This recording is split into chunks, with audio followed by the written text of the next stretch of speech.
I hope you're listening to us on earbuds so we're closer to your brain.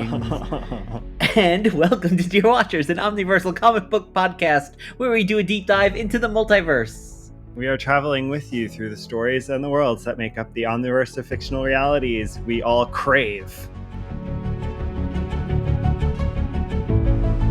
And your watchers on this journey are me, Guido. And me, Rob Zombie. Oh, okay, that works. That works well. And now, before we begin today's trip, what's new in our little section of the multiverse, Guido? Well, this is our first episode of October in 2023. So we are leaning into our favorite spooky season this month and on this episode in particular.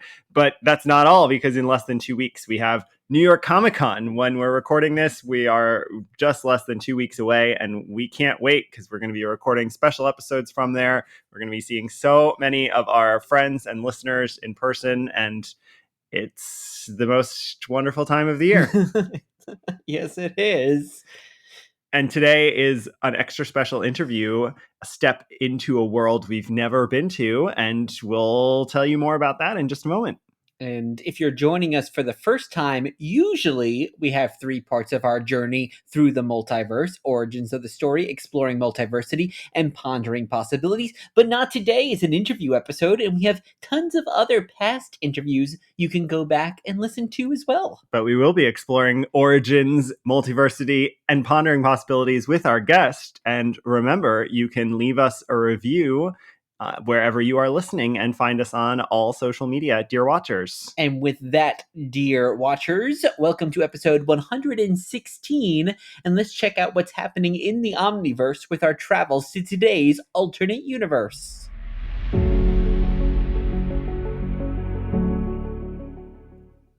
Today, we are on the hunt for brains to satisfy our hunger and to find out the answer to the question: what if Marvel zombies invaded Earth, but trying to stop them breaks the timeline? And author Marsheila Rockwell comes to talk to us about it. This is from The Hunger, a Marvel Zombies novel. Yes, and we're going to give you a brief history on Marvel zombies, but really to set up our feature today, which is a fantastic conversation with our returning guest and friend, author Marcy Rockwell.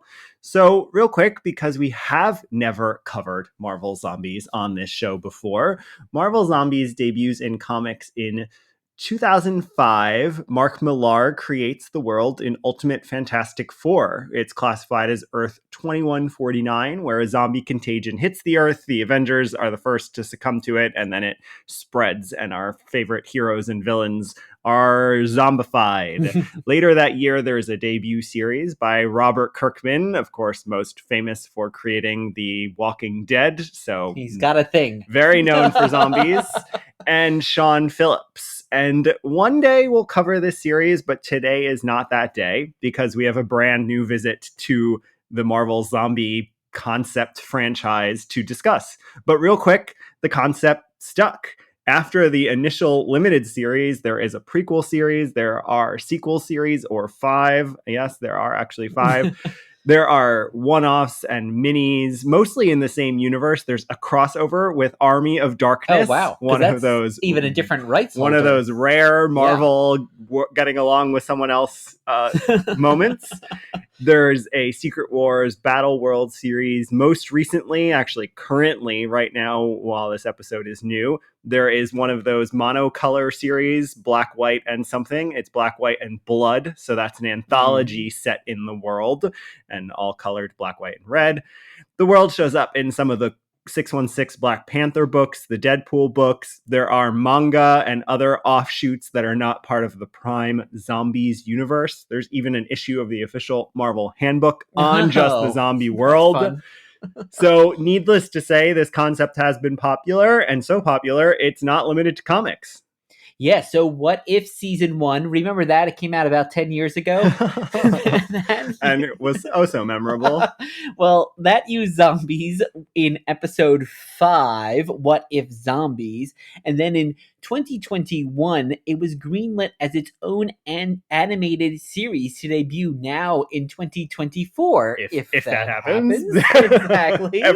everything needs an asterisk in terms of media content. And but yeah. speaking of asterisks, Mark Millar claimed a live action film or TV show was in development, but that probably was wrong or isn't happening. My guess is he was hearing about the animated series or just saying something to be provocative or whatever. Yeah, we could of course imagine what that would mean, and probably would be very expensive. And of course, there is lots and lots and lots of merch, action figures and statues and mini mates. We mentioned going to Comic-Con. I always see tons of zombie stuff at Comic-Con. Cosplayers for sure. Tons.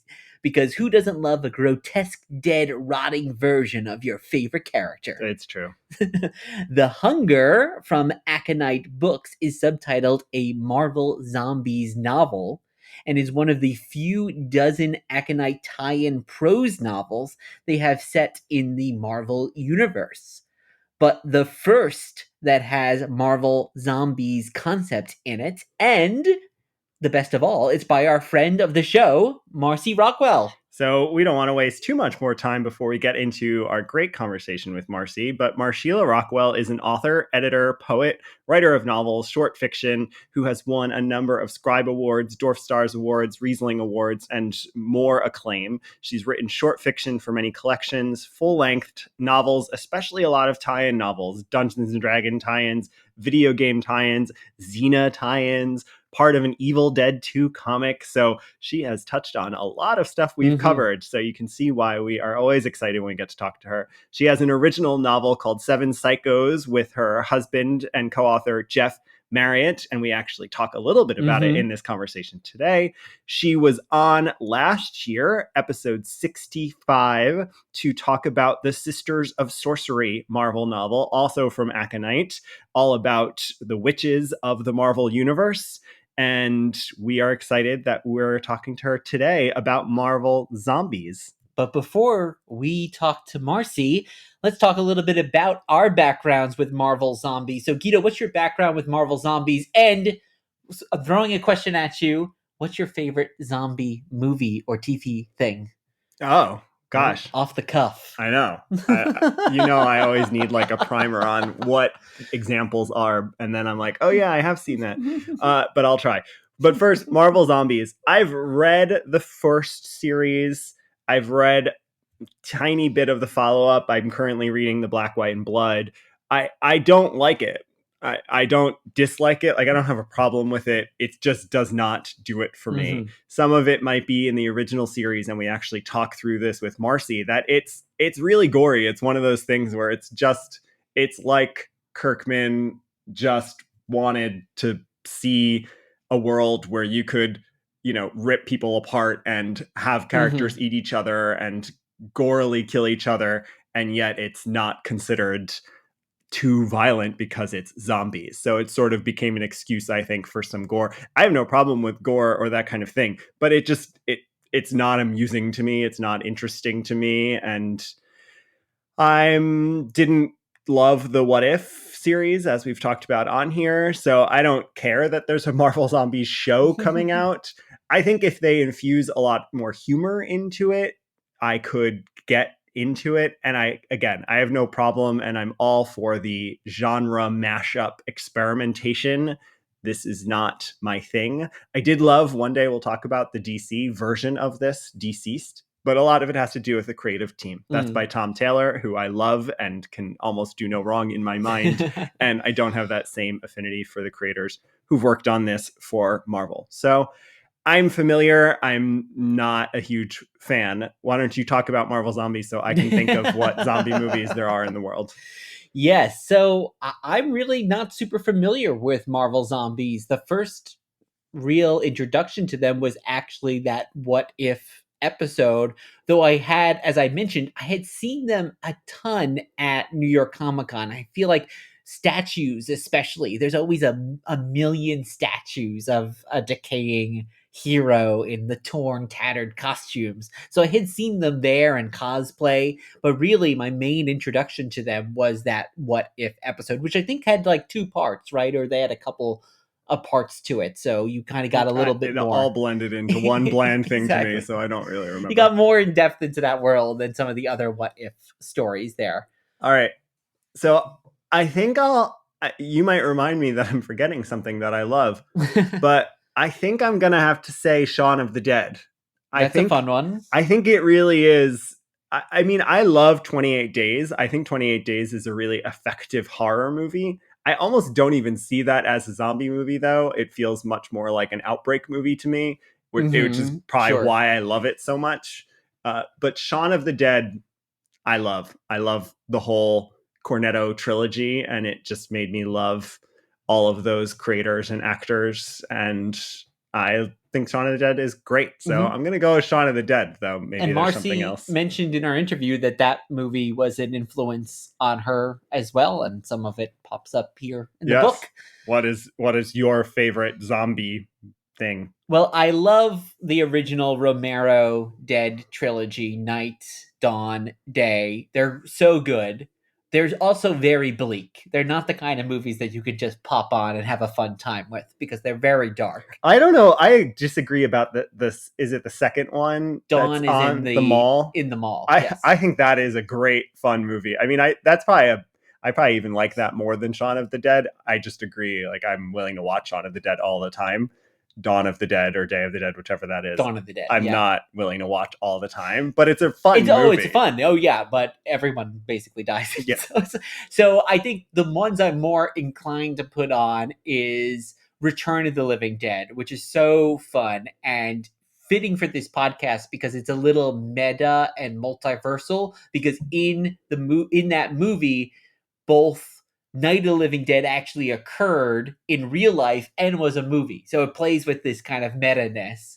And then I'd also throw in, similar in the comedy horror vein, is Reanimator, which is also basically a zombie movie. Yeah, I guess it is. I guess that's the thing about zombie movies is zombies are, I guess it's like vampires too.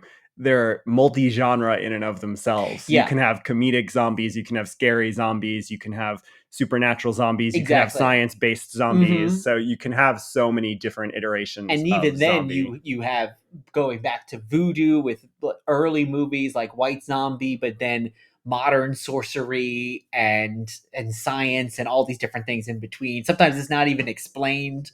So plagues, so many different things. So let's get into the latest installment in Marvel Zombies and our conversation with its creator, Marcy Rockwell.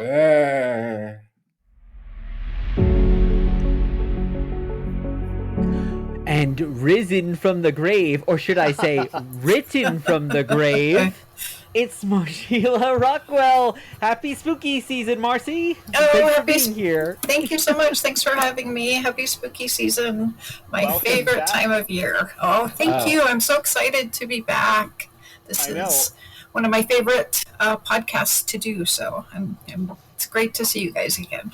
Well, as our longtime listeners know, you were on our show back, it was actually exactly a year ago. Did any of us realize that? Oh my gosh. October 3rd, 2022. So when this episode is coming out is when your episode came out last year. Talk about spooky. That's some witchcraft right there. But our listeners can go back and listen to episode 65 when we got to talk to you about your Marvel Untold Stories Sisters of Sorcery and all of your work, which we're going to get into today, as well as a new project that is perfectly timed and we're excited to dig into with you. So thank you for coming. Marcy, you said this is your favorite time of year, which is, I think, Guido and mine as well. Do you have anything planned to celebrate? Like, how do you like to celebrate the Halloween, the spooky season? Well, I just finished putting up Halloween decorations this morning. Fun. So my family gets annoyed if I put them up too early. I would put them up like September 1st if I could. I fully support that. I love the fall. I live in Arizona right now, so maybe there's a 10-degree temperature difference. But I used to live I was born and raised in Montana, and there, fall means crunchy leaves, cool, crisp air. Mm-hmm. You can smell the snow coming. Uh-huh.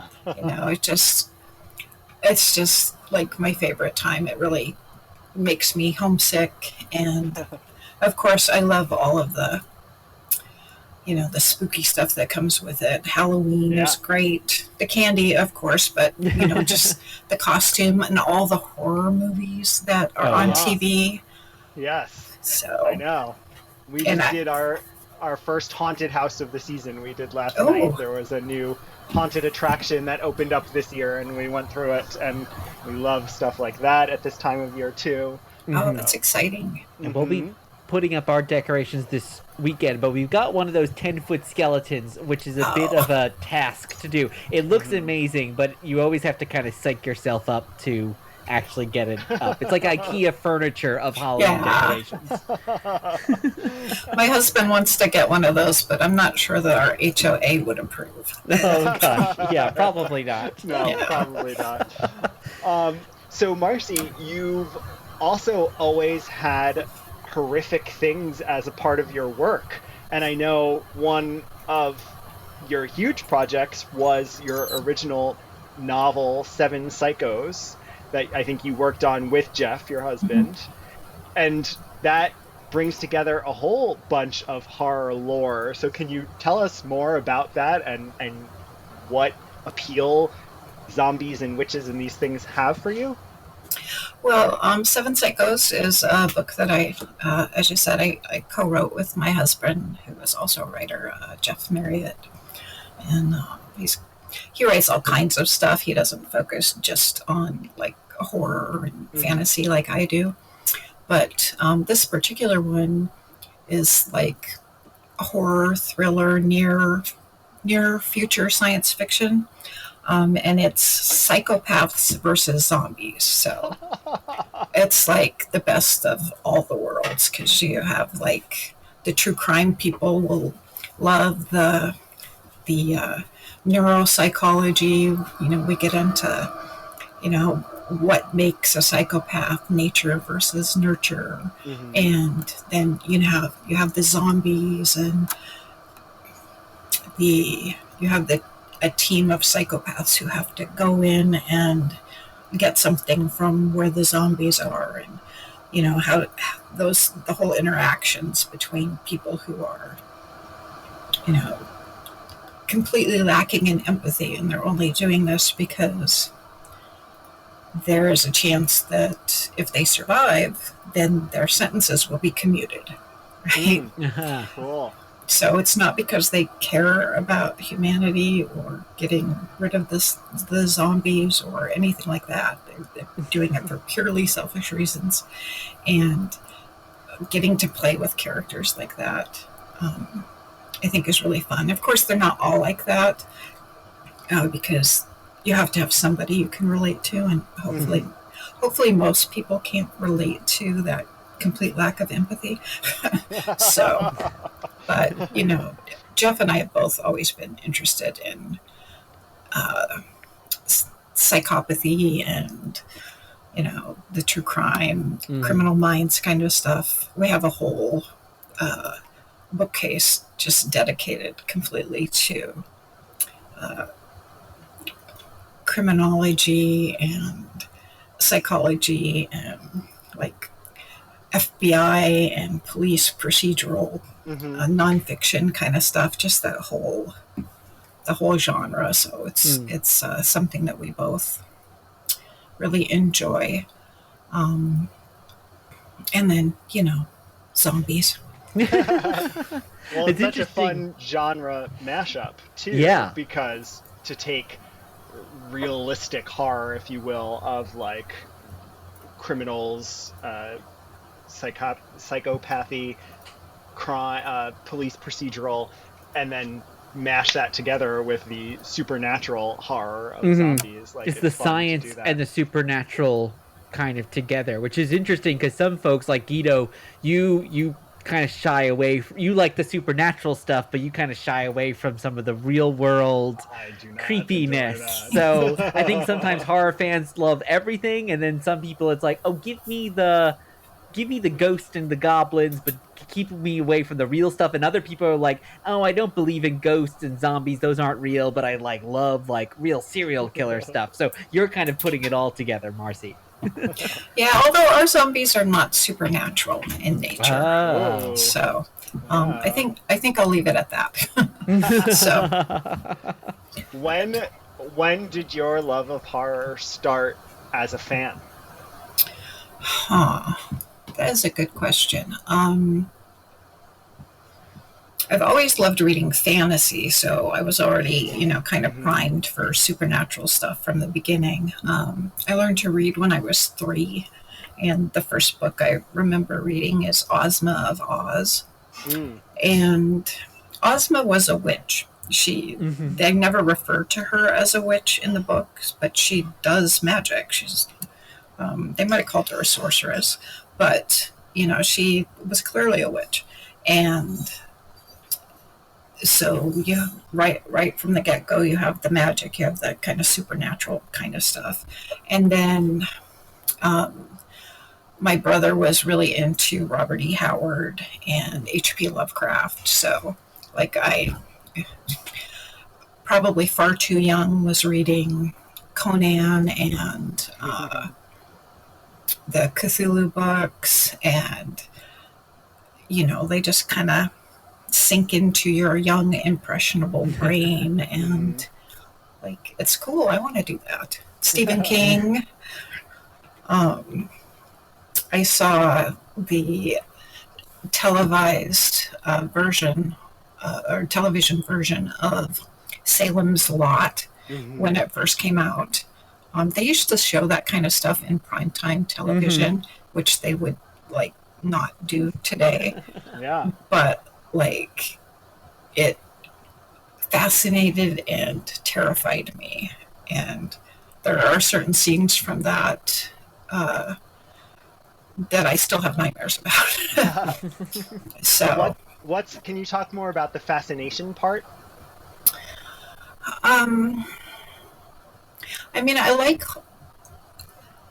Obviously I like the witches, powerful women wielding magic to often, to make a difference in the world. And there's a lot of reasons for that. Sometimes it's just because, they're doing good, but a lot of times it's because they're fighting the patriarchy.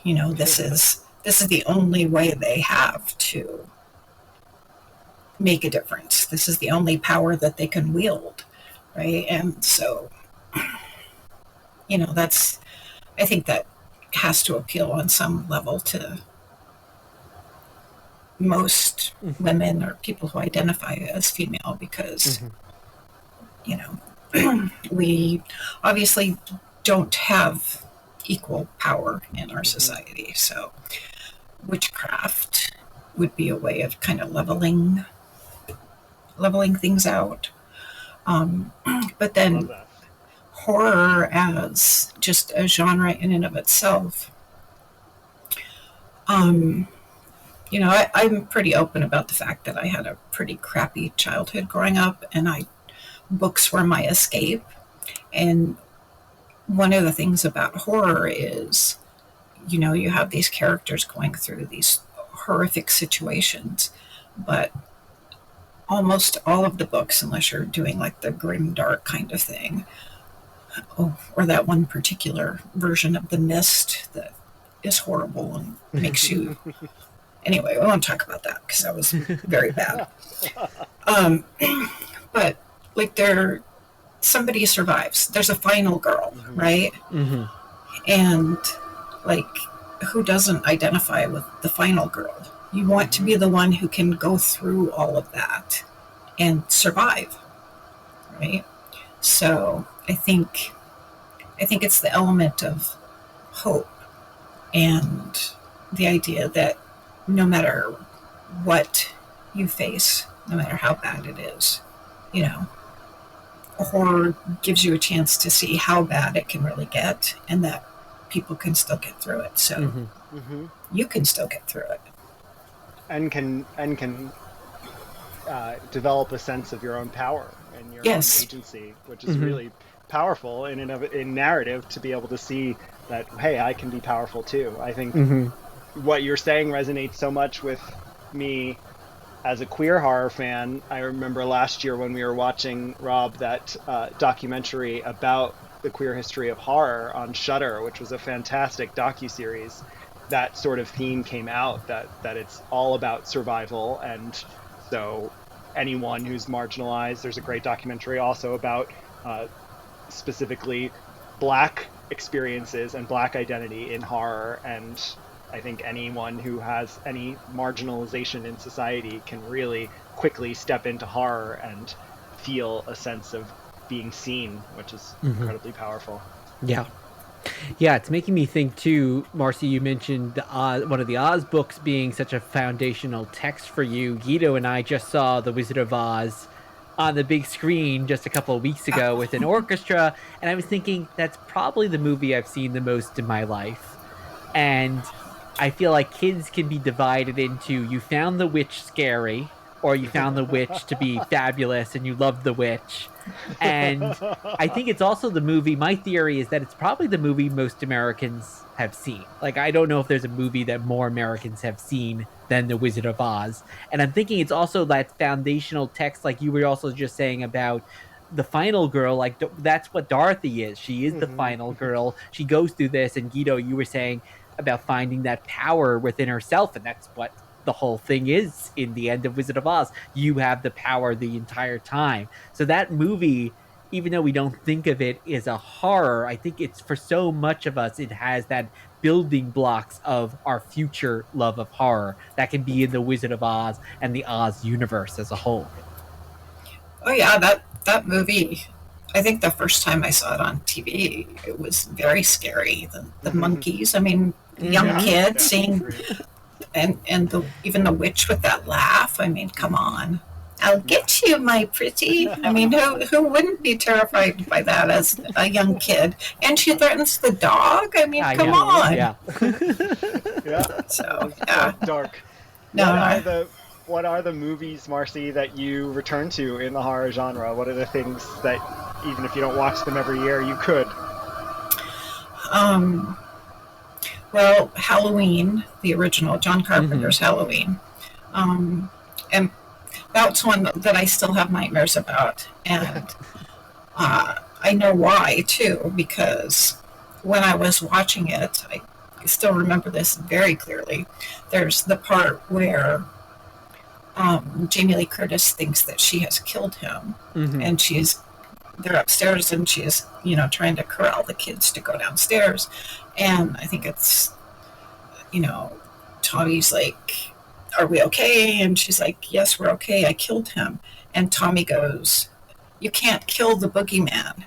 And in the background, you see Jason sit up, or not Jason, Michael sit up and look at them.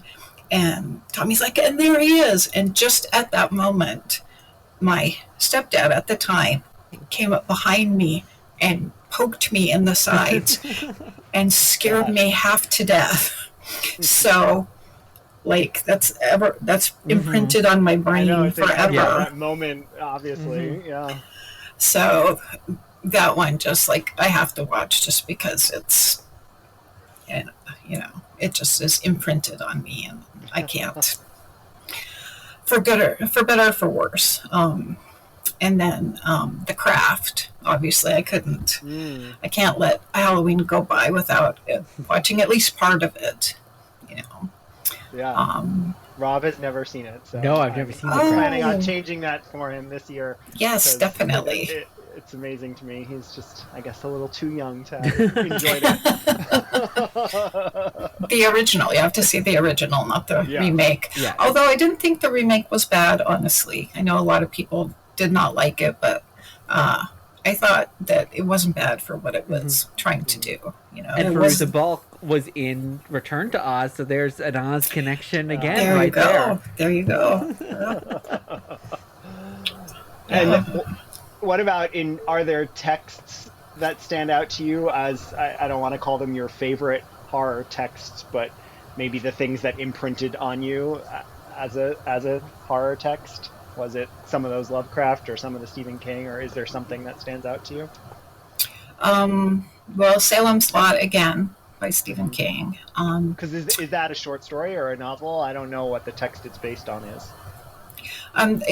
There is a short story originally, and then I believe that there's then is also the book. But okay. There was originally a short story that tied into that whole mythos of the town is called Jerusalem's Lot. So, and then It. I always really liked It, except for the last part of the book that nobody ever wants to talk about because it's really squeaky. So if you ignore the last part of the book, everything up to that point I think is great. My Salem's Lot was watching It on TV and being terrified until it gets to the end, and then it's like everything up to now was so much scarier than this was. Yeah, Stephen King is a great writer, but sometimes I think he has a little problem sticking the landing. Like, far be it from me to criticize the guy who makes millions, but I don't think I'm the only person who thinks that. I don't think so. The Shining, although I have to say that's probably more the movie than the book, because one of the reasons I eventually stopped reading King was because there's a lot of build-up in detail in the book that a lot of people like, but that for me, I like my horror to read a little faster, because not so fast that you can't build up atmosphere and tension, but not so slow that I forget why I'm supposed to be scared, right? Yeah. So and sometimes I find that there's a little bit too much of that. But yeah, and every Gen Xer who is into horror at this point, Stephen King was the gateway drug. So, yeah, and we all read him when we were far too young to have done so. Yeah, well, he surely did so much for the popularization of the genre in both books and movies and TV. So really across the spectrum. And then, you've written about zombies, and the project we're going to get into that's out this week is about zombies. Where does your relationship to zombies begin in your love of horror? Is it with Night of the Living Dead, like some people, or White Zombie going even further back, or where is your zombie love?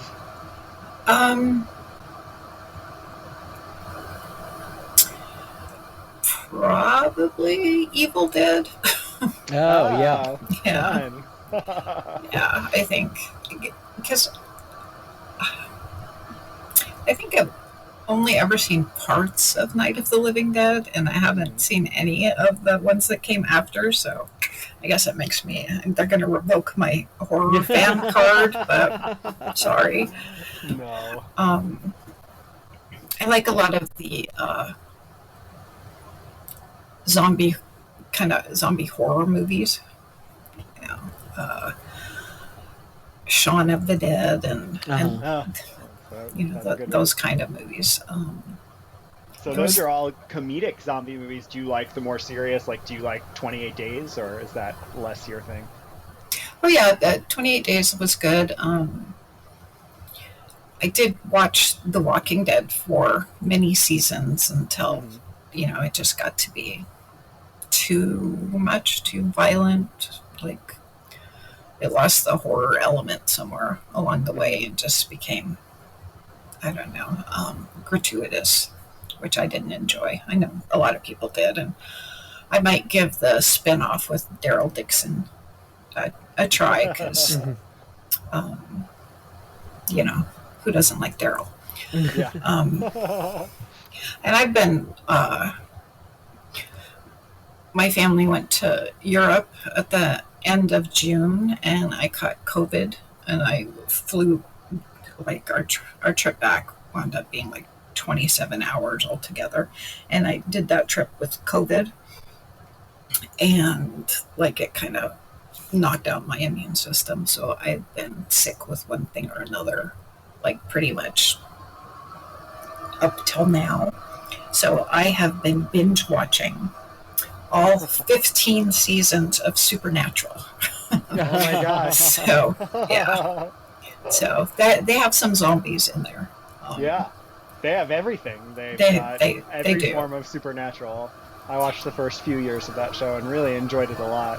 Yeah. I always imagine if I had an enormous amount of time and wanted content to fill it, Supernatural would be a good choice. Mm-hmm. So. And we interviewed one of the writers of Supernatural as well. Oh, yeah? Right? Megan Fitzmartin, right? Oh, yeah. Worked on Supernatural, so yeah, a little connection there. Yeah, it's fun.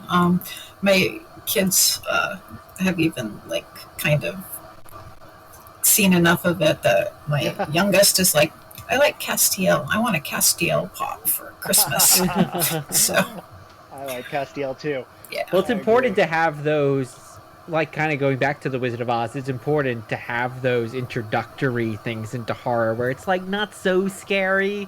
Like, my parents always actually had me watch the Universal horror movies as a kid, because they're not really scary for nowadays, but it's a good kind of way to get in. I feel like Supernatural is a great way to do that, and your book, too, and Marvel Zombies, and these are all kind of great ways to get into horror even more. Yeah. So you're the new Stephen King, Marcy. You're the gateway.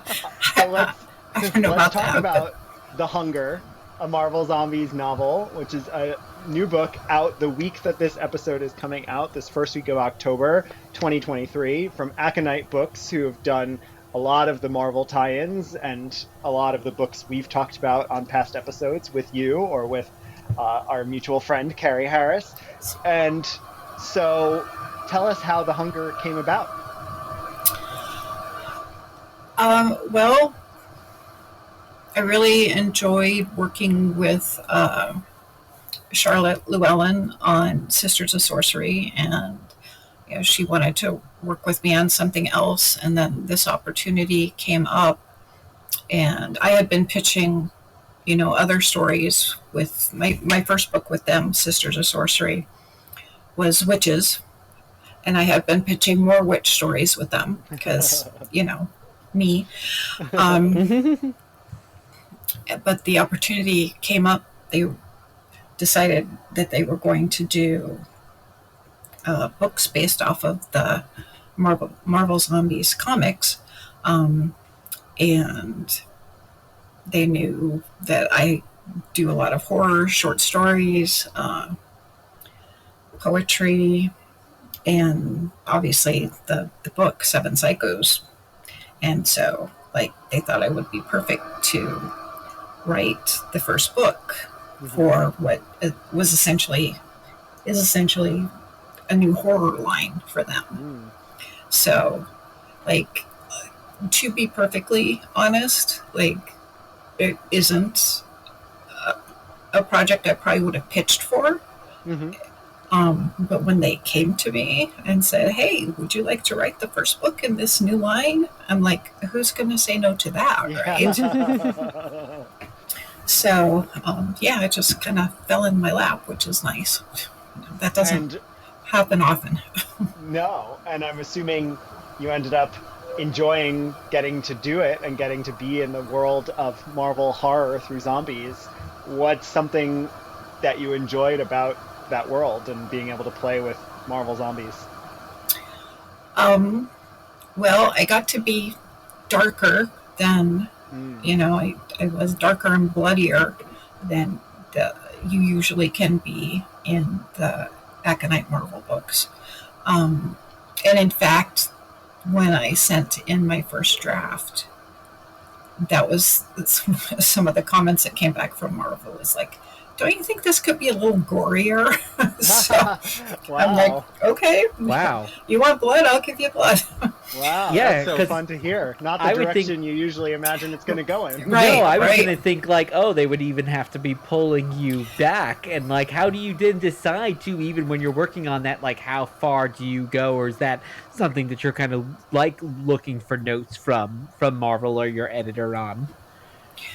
Well, I figured, generally tie-in work, at least the tie-in work that I've done, is a PG-13 audience. Mm-hmm. So, although the Marvel Zombies comic books definitely would be an R audience, but since all of the other Marvel Aconyte books had pretty much been PG-13, that's the standard that I went with.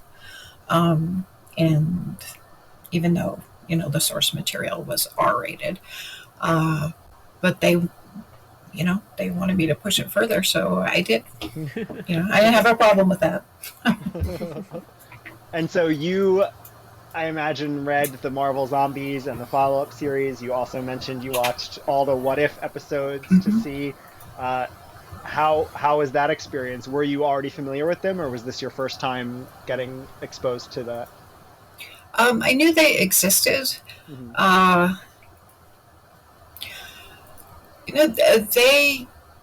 I was surprised with how graphic they were, honestly, because that's not usually something that you see in Marvel comics, at least. You can see some of that in like some of the more indie labels that focus on just horror, but I was surprised. And even the Ralph Macchio and some of the writers who were in the project, doing the project, were surprised at how far Marvel let them go. Mm-hmm. Like, I think I was reading, and I'm sorry, I'm having a brain fart. I can't remember the name of the writer right now, so forgive me. But I read his little editorial comments at the beginning of the comic, and he was like, yeah, I just kept putting this stuff in, and I was sure that they were going to tell me, this is too much. No, you've gone too far. You've crossed the line. And they never did. So, I mean, that gives any of the listeners an idea of what to expect if they haven't read those comics. And the writer is the creator of The Walking Dead. Yes, Robert Kirkman. Thank you so much. Of course. Like, I was thinking, Kirk? Is that his first name? His last name? So, I apologize, Robert. So it was. When you were doing your research for your own project, you brought in, first of all, of course, witches. You brought in time travel. You brought in a lot of fun elements. Like, how did you decide where you were going to go with this? Well, a lot of the story elements were things that the editors at Aconyte and at Marvel kind of suggested that they wanted to see. So I needed to find a way to weave all of those things together that made sense in comic continuity, which honestly was a lot harder than I think they maybe realized when they asked me to do it. But I think I was able to do it. It required a lot of research, a lot of reading. And when I write tie-in work, I do that anyway. I feel like I really need to know everything. So there's a lot of reasons for that. I want to be true to the material. I don't want to miss any opportunities to tie stuff in, or cool little gems that I can add in there, or Easter eggs for people. And also the fan base, right? If you get something wrong, they're going to let you know. So, the less of that I can get, that I can minimize up front by doing my research, the better. Yeah. So, yeah, I read all the comics. All the comics. Like there's a lot of them that tie in that aren't just that story arc. Yeah. And like you said, the what ifs. And then I read a ton of the comics about the characters who are in there that aren't part of the Marvel Zombies comic arcs. Yeah. Like Elsa Bloodstone, perhaps? A big Elsa. protagonist in your book? Yes, I read a lot of Elsa. I read a lot of Nico, Nico Minoru from The Runaways. Mm-hmm. And I had already watched the Runaways series on, was that on Disney? On Hulu. Hulu. Mm-hmm. Yeah. But, the TV version is not the same as the comics version, right? So I have to be true to the comics version. But it still, informs you because, that's not like the TV versions are like completely different, except for like maybe in the case of WandaVision. Agatha Harkness was a character in my first book, Sisters of Sorcery. And in the comics, she's an old woman, or she presents herself as an old woman. Obviously, she's a centuries-old witch and could present herself any way she chose to. And I address that in the book, actually. But in WandaVision, she's a young woman, Catherine Hahn. And,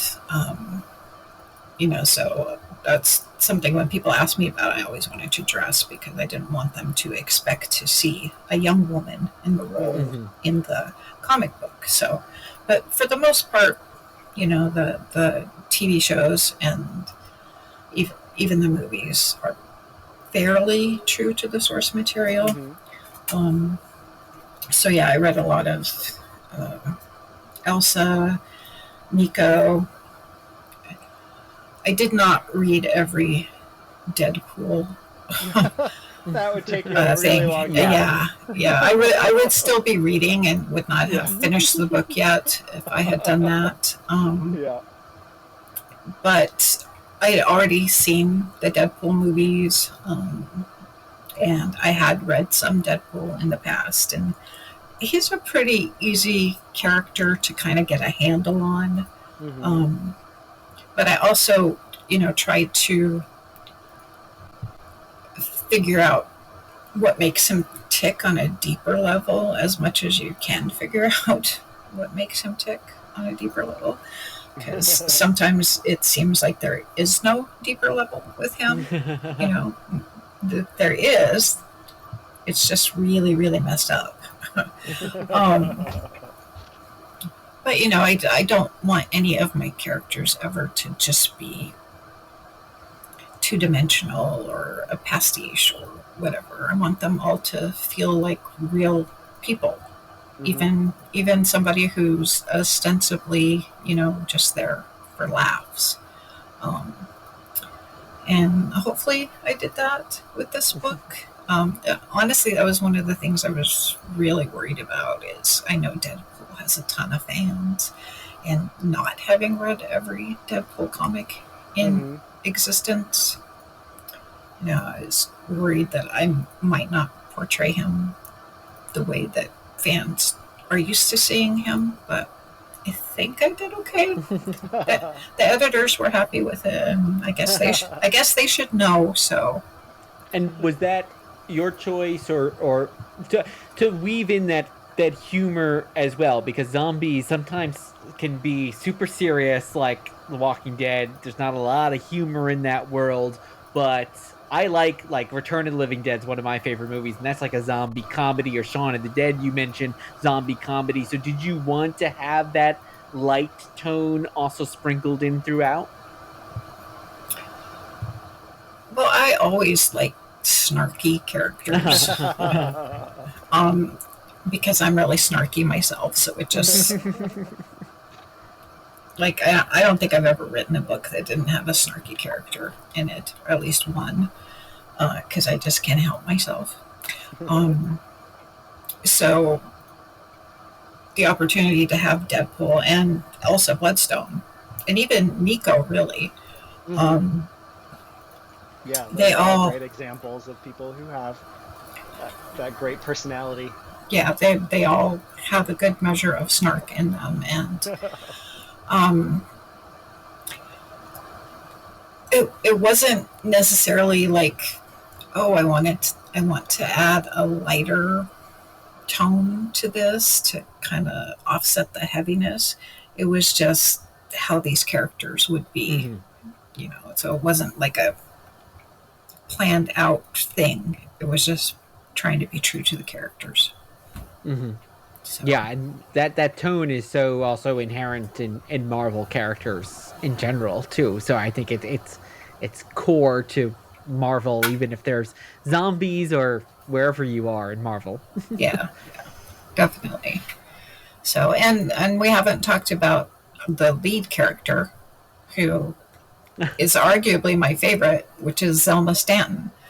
And just like in Sisters of Sorcery, where I dug up a character who was literally in 6 comics back in the 60s, Holly LaDonna. So Zelma has been in way more comics than that, but still a lot of people have no idea who she is. So the opportunity to make her be like one of the main viewpoint characters, like, that was awesome, because she's like the best of all the world. She's a witch and she's a librarian, so she gets all the books and all the magic. Like, who wouldn't want to be Zelma Stanton? I mean, I don't know.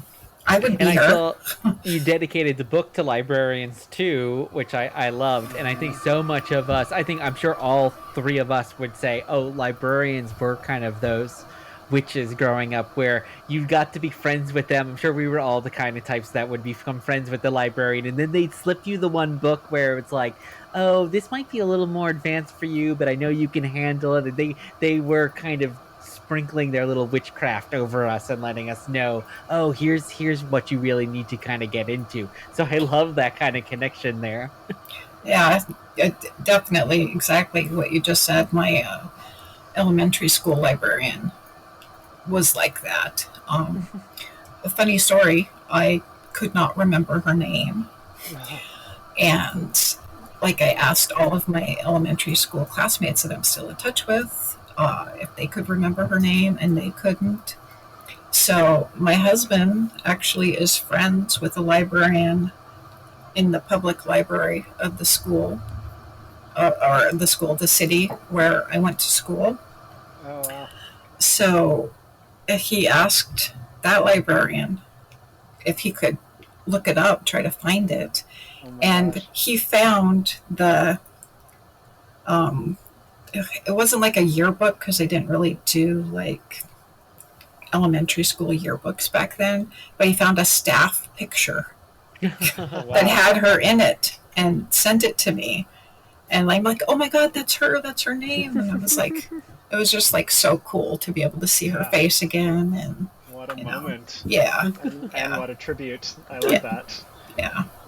So as we wrap up our conversation, I'm wondering if there's someone listening who's never read anything Marvel Zombies, why start here? I think your book is the place to start. Can you tell people why they should consider Marvel Zombies, what they'd get out of it? Well, it's different from the comics.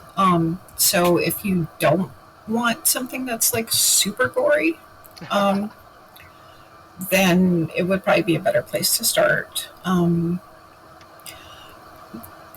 Honestly, the one thing about Marvel Zombies that a lot of things I read people didn't necessarily care for was that the heroes were the zombies, right?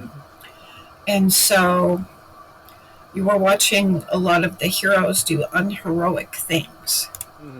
And, a lot of people don't like that. They want their heroes to be heroes.